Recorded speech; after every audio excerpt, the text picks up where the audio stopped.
So qi as a word in Chinese, we're gonna see how it's written first. Can you see it?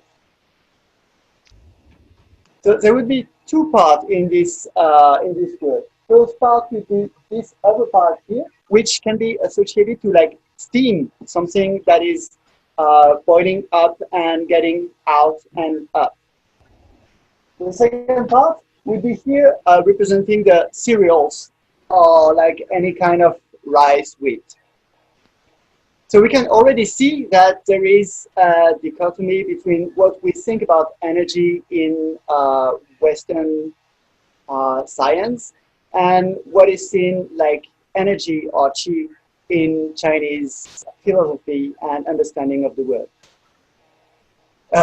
So qi in the Chinese way is more of a concept that is extremely large. So basically it goes from actual matter, something that is extremely dense, but is a whole gradient towards something that is much more subtle as, for example, electricity can be considered as qi, or heat can be considered as qi.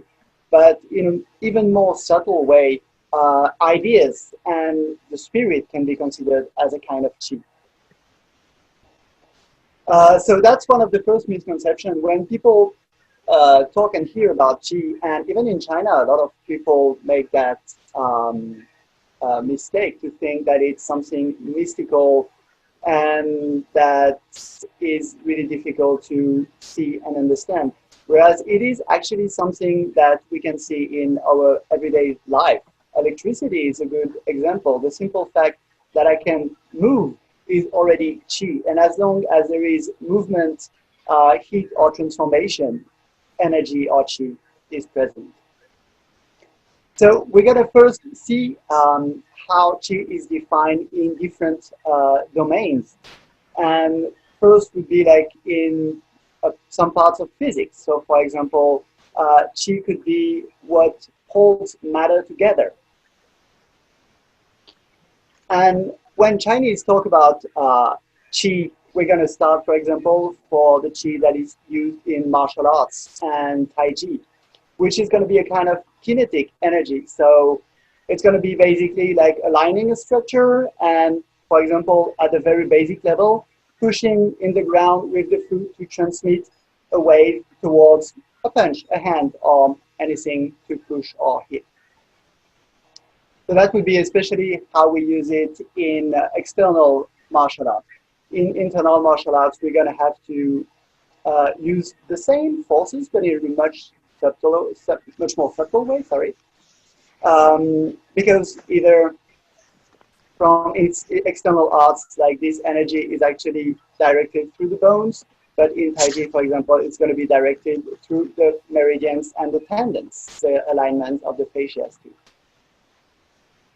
In Qigong, for example, qi is going to be considered like any sensation that we can have in the body while doing the movements, focusing on the breathing.